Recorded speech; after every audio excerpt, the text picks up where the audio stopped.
Why are cops leaving the profession in record numbers? Departments are too focused on perception and less on proactive policing. Look, they're pushing coffee with a cop instead of keeping the streets safe.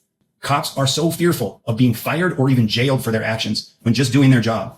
Every second of the life and death decisions that they're making are being judged and oftentimes held against them when the narrative that the department wants drifts from reality to meet a certain need. Zero support from an out-of-touch, politically driven admin. Now, they might talk a big game, but the follow-through leaves cops pissed off and disconnected from the purpose they got into the job for in the first place. All of the things in this video are 100% true. Now, the real question, the bigger question to me is, why are cops quitting? Because of those reasons.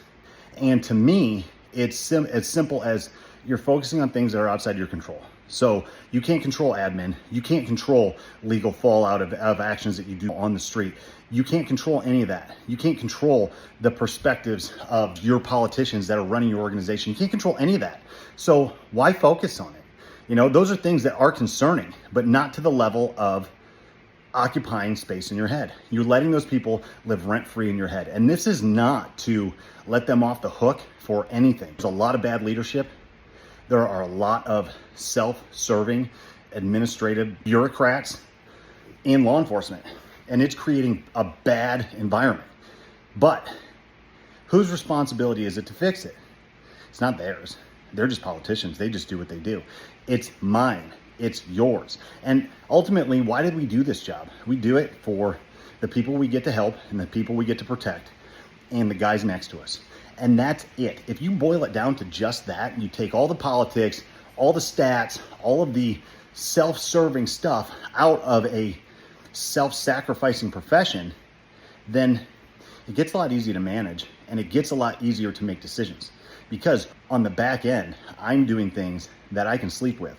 A politician decides that my moral actions that were within the scope of law and policy are this year's YouTube sensation.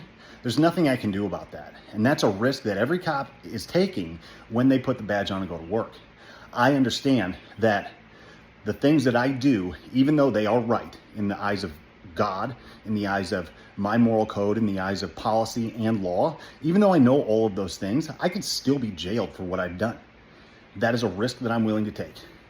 And if that happens and I lose my job because of political nonsense and the things that were laid out in this video, so be it. I'm okay with that.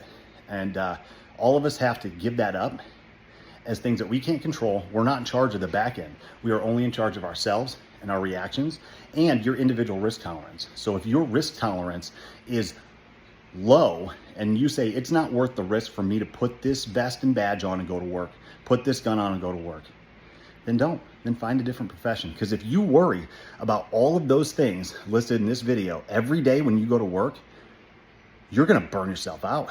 It is going to create anxiety, mental health issues, indecision, and danger.